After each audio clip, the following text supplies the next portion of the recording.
एक समय ऐसा भी था जब दुनिया के कई हिस्से अज्ञानता और संघर्ष में उलझे हुए थे। तब भारत में ज्ञान के दीपक जल रहे थे। हाँ, उस समय जब यूरोप के कई क्षेत्र अभी शिक्षा के प्रारंभिक दौर में थे, तब भारत में विशाल महाविश्वविद्यालय चल रहे थे। उन्हीं में से एक था नालंदा विश्वविद्यालय।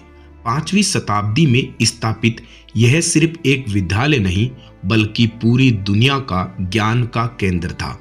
यहाँ लगभग 10,000 विद्यार्थी और 2,000 आचार्य रहते थे, जो गणित, खगोल शास्त्र, चिकित्सा, दर्शन, बौद्ध अध्ययन और हर विषय की उच्च शिक्षा दी जाती थी। यहाँ तक कि चीन के प्रसिद्ध यात्री वैन सोंग ने भी यहाँ पर अध्ययन किया और उन्होंने लिखा कि नालंदा ज्ञान का महासागर है।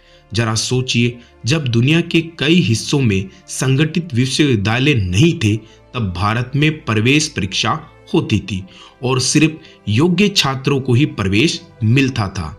लेकिन अब एक ऐसा दौर आया जो सन 1193 ईस्वी में तुर्क सेनापति खिलजी ने नालंदा विश्वविद्यालय पर हमला किया और विश्वविद्यालय को जला दिया गया।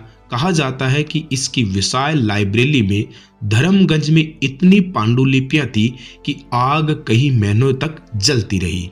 ये सिर्फ एक इमारत नहीं जली थी, जबकि भारत की सदियों की विद्या, शोध और अध्ययन की तपस्या भी इसके साथ जलकर राख हो गई।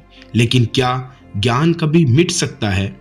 आज भी नालंदा के खंडर विहार में धरती पर पड़े हैं जो बताते हैं कि भारत सिर्फ तलवारों की भूमि नहीं था, बल्कि वह ज्ञान, विज्ञान और विचारों की भूमि भी था। और आज भारत फिर से उसी गौरव को वापस लाने की कोशिश कर रहा है। जब दुनिया अंधेरे में थी, भारत ज्ञान की ज्योति था। इमारतें जल सकती है, लेकिन ज्ञान की रोशनी कभी नहीं बुझती।